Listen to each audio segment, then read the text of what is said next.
Hi, everybody. My wife and I just finished our 16-day southbound John Muir Trail hike from Tuolumne Meadows to Horseshoe Meadows. And the videos we saw on YouTube for how to prepare were very helpful. So I thought I'd pass on our gear list as well as some helpful tips that may help you as you prepare for your hike. Um, our hike was done in just about ideal conditions. The weather was really good the entire time. We had a little bit of rain and one hailstorm, but nothing particularly notable. It was a really low snow winter. So while there was plenty of water on the trail, we had no bug issues, never even used repellent. Water crossings were a non-factor as well. So conditions were just about perfect for a mid-August hike. Your conditions may vary, and so adjust your gear list accordingly. But here's what I took. Okay, so here is my entire setup, all the equipment that I took on the hike. We'll start with the pack. So my pack was an Osprey Exos 58. Loved it. It was terrific.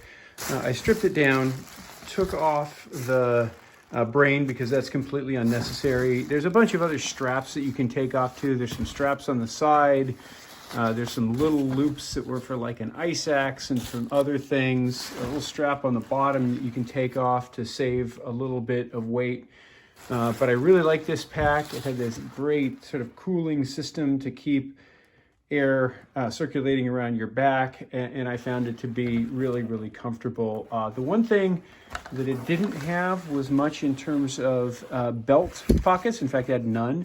And so I got this little REI pocket to strap on here. It was like 20 bucks or something like that. And this was great for keeping snacks and my phone and my little pocket knife in, although I had to use some safety pins to keep it in place. There's one tip is bring a bunch of safety pins, half a dozen of them or something like that, because they're really helpful both to use for things like this, as well as we used them to hang clothes off the back to dry. There may still be a safety pin someplace, here where we'd hang like socks and clothes like that needed to dry off of it. So love this pack. It was really, really good.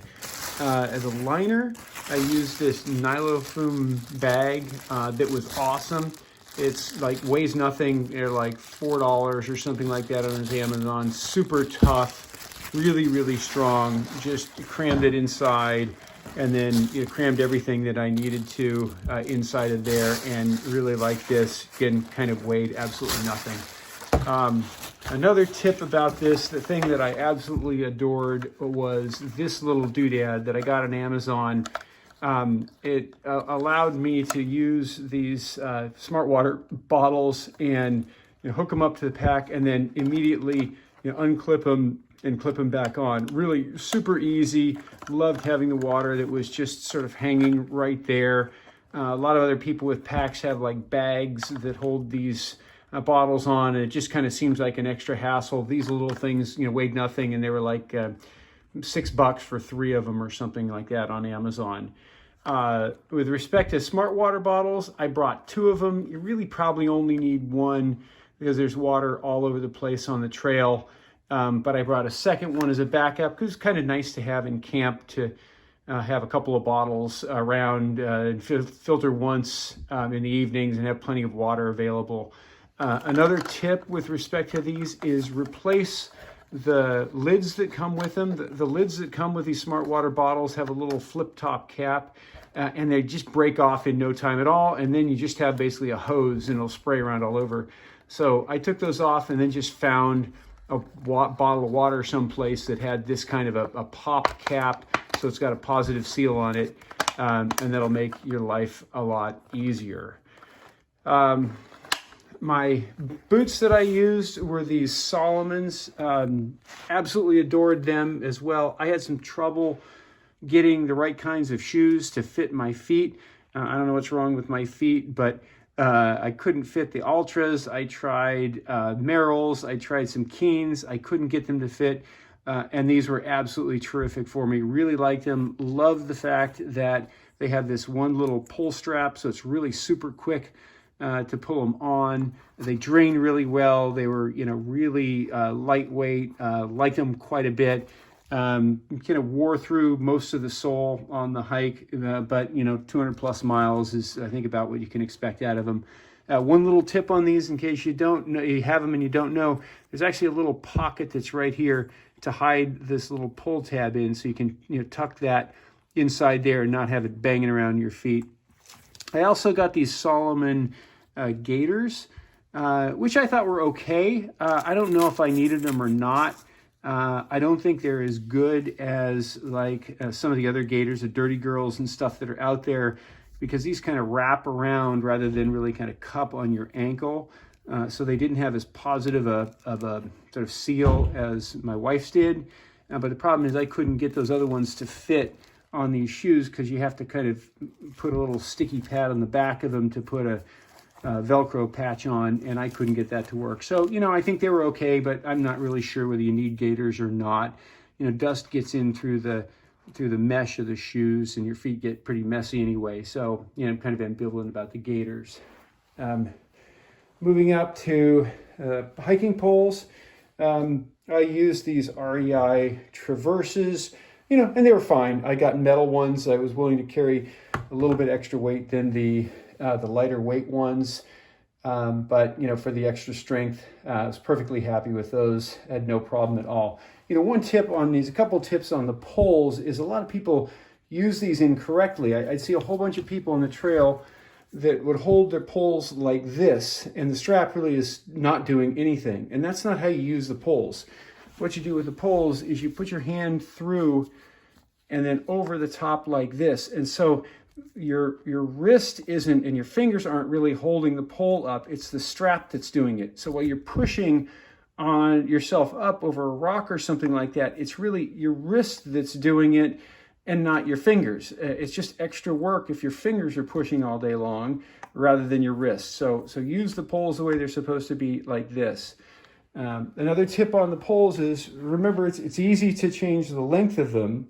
And as you go downhill, add a little bit of length. I add about 5 centimeters when I was going downhill. It just, helps because, well, you're going downhill. And likewise, take it off when you're going uphill. Of course, the BV500, kind of mandatory to have something that was that big.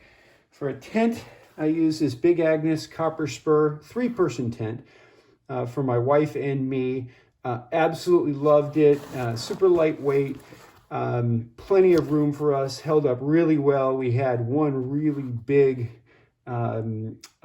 hailstorm at Evolution Lake, and it was absolute champion.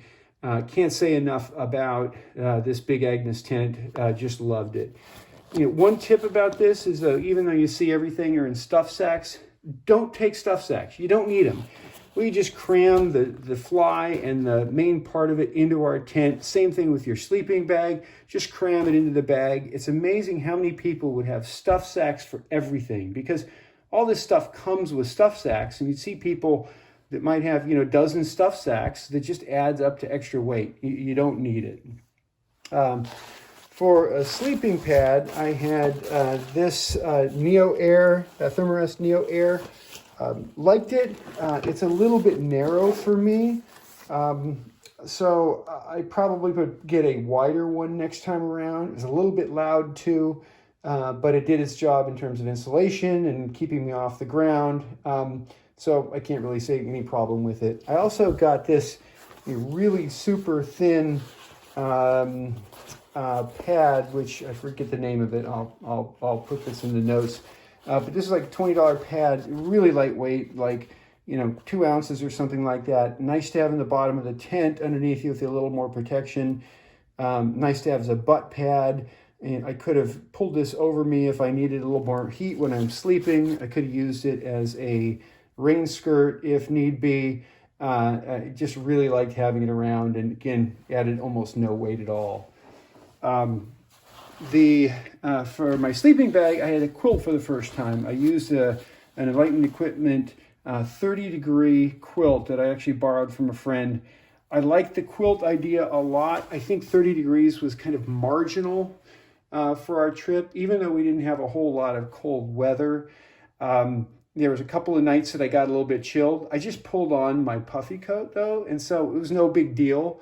But in the future, I probably might, go down to a 20-degree quilt or something like that. And particularly if you're getting into September or something where you're going to have colder nights, I think I definitely would get something a little bit warmer. But 30 degrees worked fine for me. For a pillow, use the Trekology Aluft or something like that pillow. And it was nice having a pillow along. I liked it. One tip with respect to both the pillow and the pad is don't overinflate them. At first, I was inflating them so that they were pretty firm, and they just really weren't that comfortable for me. And then I realized if you take a little bit of air out of them and kind of play around with how much air you have into it, it just gets a lot more comfortable. For gloves, I had these outdoor research gloves that I got at REI. Believe it or not, these have been washed a couple of times. I didn't think I needed them because the sun wasn't that bright on us, but they were really kind of nice to have. They protected my hands, and honestly also kind of gave you something to wipe all the sweat and grime and stuff off of, rather than pulling something else out. So I like those quite a bit. I took a tiny little pocket knife, a little folding, kind of a whatever knife with some scissors. I use this a little bit. It's fine. It's lightweight, helpful to have something around. You really don't need much more than that. For shoes, I really like these for camp shoes. So, these are called Fitkicks. I was thinking about bringing Crocs, but, these things weigh half as much as Crocs do. I think they're 6 ounces or 8 ounces or something like that. They've got enough of a sole for walking around in the area. It's not a lot of sole. I wouldn't want to walk a long way in these. I wouldn't want to do a river crossing in these as well, in anything notable. But frankly, I just use my shoes to go right through water. So these were perfectly fine. Fitkicks, got them on Amazon, again, like $20. Oh, by the way, with respect to the shoes, one thing I really liked was stopping at lunchtime and changing out socks and soaking your feet in a nice cold creek or something like that. It felt really good to have a new pair of socks on midway, particularly in the Yosemite area where there's a ton of dust on the track. Your feet feel better for it. And the other thing was, honestly, I just like walking through water. When we come to a river or creek, a lot of times if it was, middle of the day and I knew that I was going to be hiking for a long time, I just walk right through the creek and get my feet wet, even though I could go over stones, because these shoes would dry out in no time at all. And it felt really good. With good socks and good shoes that dry out in no time at all, it's just sort of a non-issue in my mind. Moving on to the cooking side, we had a couple of homemade cozies, which were really, really nice for rehydrating food. A tip for these, if you make them yourself, which you should because, then they're basically free, is when you make them, put a little kind of fold like this in the bottom of it. When you do that, these will stand upright by themselves. If you don't do it and just fold it over perfectly, these things will flop right over. So putting that little fold kind of allows them to stand, upright. I then had some little plastic cups that we got on Amazon. We had these titanium spoons, which were terrific, all we needed. And then our little Toaks is a 750 milliliter pot that, again, I got rid of the stuff sack that came with it and just use this rubber band the entire time to save a little bit of weight. Inside of here, I would keep our stove, which was a little BRS-3000, $15-16 on Amazon. The thing was a champion. Had no issues with it at all. It doesn't really work great in wind, but you just sort of block the wind off, and it was perfectly fine. And then I would hide a lighter in here. I'd suggest also taking a second lighter and tucking that someplace in your pack. This lighter got wet and became completely ineffective. It was nice to have a second lighter around. Pair of glasses, these were just sort of cheap, kind of Costco, Nike polarized glasses, and they were perfectly fine. I would definitely suggest that you use one of these little string holder things, because you go in and out of the sun so much, whether you're going through a forest and coming in and out of the sun, or the sun goes behind a cloud and then it comes back out of a cloud. If I didn't have that, you'd be putting them on and off and on and off all the time, and that would be sort of a real pain. Water filter, use this Katadyn BeFree. I really liked it. It was perfectly fine, no problems with it at all. This is the bag that came with it. I also bought a second bag that we brought along. It was a 2-liter bag, this Hydrapack 2-liter. Because frankly, I wanted a backup, and also it was just a lot easier to fill this with 2 liters and squeeze 2 liters at a time than go back and forth and fill up the 1 liter. Again, there were 2 of us along. If you're by yourself, you might not need that. I just found it to be really helpful to have that. Getting back to the bear bin, a couple of tips with respect to the bear bin is one is you generate an enormous amount of garbage while you're unwrapping power bars and things like that. And you end up having an awful lot of it because it kind of expands to take up space and jams up your bear can. So 2 things. First is when you get all garbage, try to keep it flat rather than crumpling it up. Because you keep it flat and then stuff all these flat pieces of garbage into a Ziploc bag, it just takes up a lot of space. And the second, or takes up a lot less space. And the second is, every few days, it's a good idea to take all the food out of your bear canister and then put the garbage in the bottom of the canister and then restack your food on top of it. And it does 2 things. The first is obviously it compresses down all the garbage in the bottom of it. And so you don't have all the garbage in the top that's expanded that you have to dig through to get your food. And the second is it allows you to rearrange your food throughout the day or over time, so you know exactly what you've got, because your tastes are going to change during the trip, and the amount of food you want to access is going to change. And so it's nice to sort of rearrange it a few times during your trip, just so that you're doing well. The other thing with respect to food is my rule of not taking stuff sacks.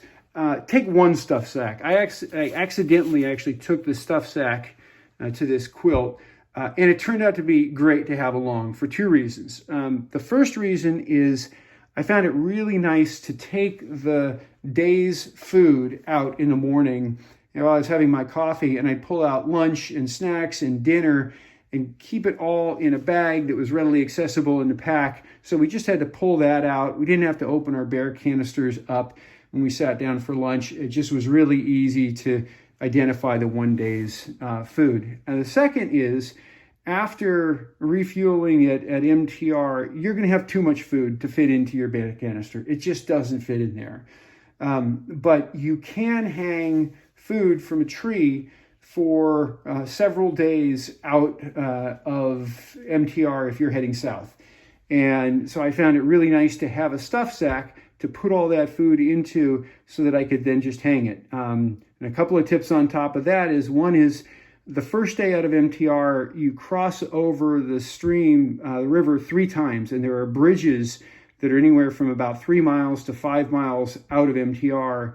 And it's really easy to hang from the bridge as opposed to hanging from a tree. So time your camp that night to be near the bridges, and it's an easy hang. And the second is, if you're going to hang it, don't hang it by this tiny little strap, because that's not real strong. Instead, put your food in and then take like a little rock, maybe an 1.5 inch diameter rock, and put it inside here and zip that tight, and then pull a rock to the top and tie your strings around, or your rope around underneath that rock.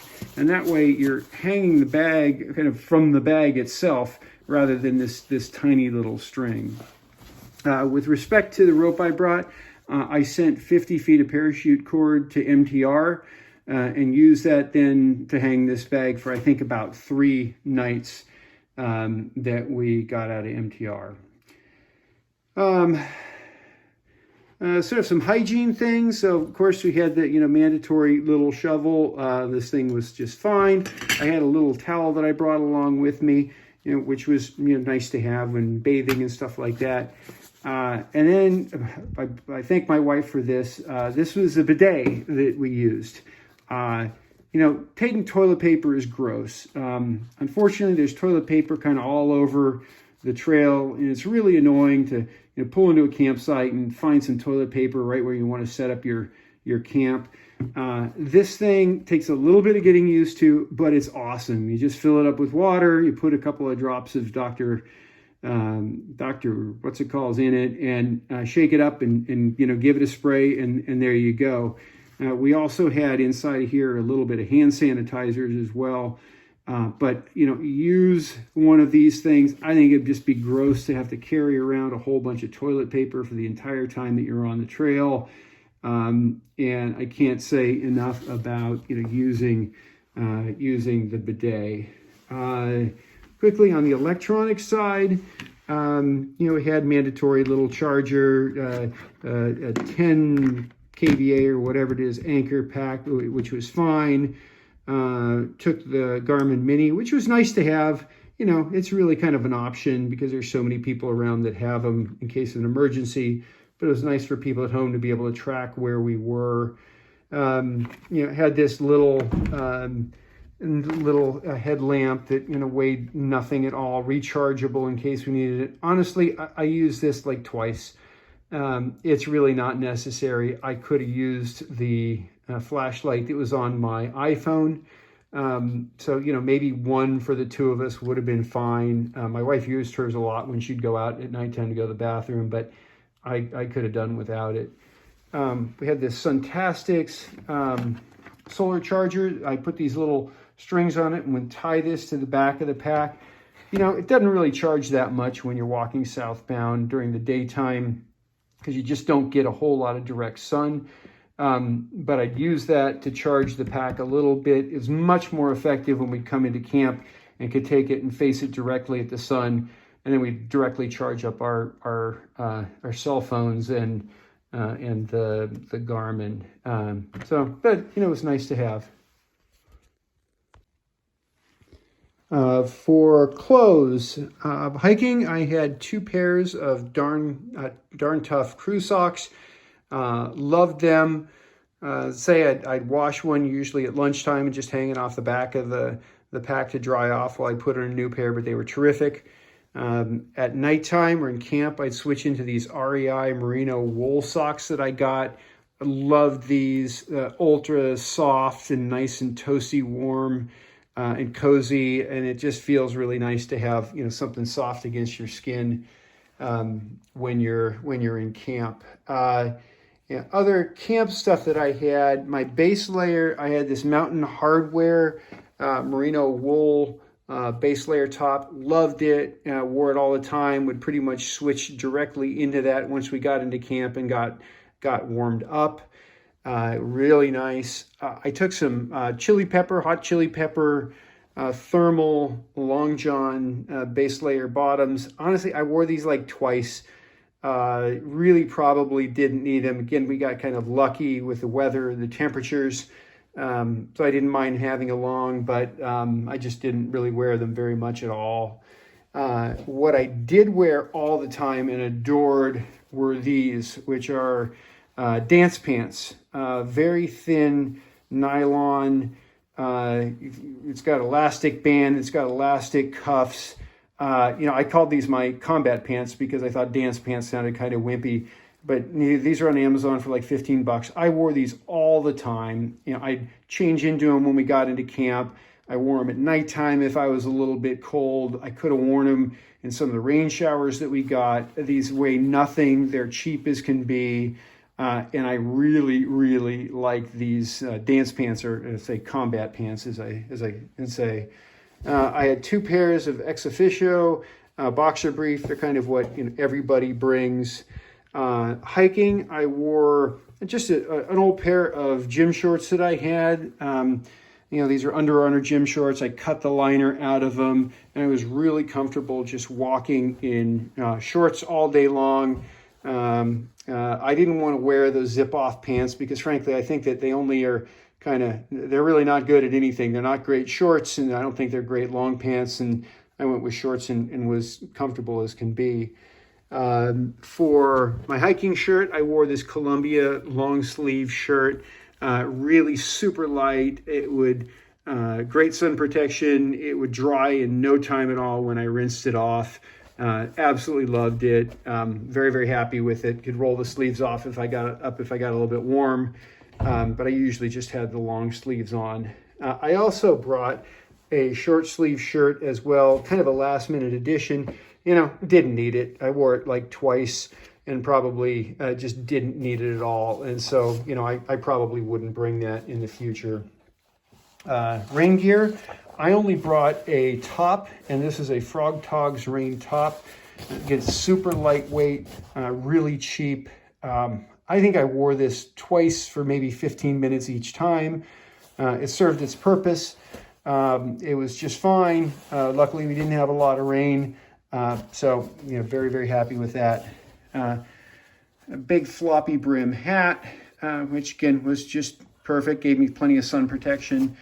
I did bring a pair of warm gloves. These are actually possum gloves that a friend from New Zealand gave me. It was really nice to have these early in the morning when it was kind of chilly. You didn't need them, but they don't weigh very much at all, and they were really comfortable to have. Loved this puff jacket. You're going to wear something like this all the time. So, spend some money and get a really good puff jacket. This is a Mountain Hardwear hooded puffy. I adored this. I wore it all the time and just can't say enough. Back to technology. I took my iPhone with the Guthook app on it, which we used all the time and was really, really good. But these were awesome. These things are called Thinoptics. And if you're over 50 like me and your eyes aren't that great and you need reading glasses, these are the best. They're flat. They stick to the back of your iPhone. They don't get squished. You can get all sorts of different magnifications. Thinoptics were just awesome to have on the trail. A couple of things that I didn't note in my video that we took, but they're pretty minor. We took a first aid kit, of course, and suntan lotion take a look and figure out what you need for that. But in general, you take as little as you need because most of the stuff that we took, we thankfully didn't really need. So I hope this helps in preparing for your hike. Be good to the trail.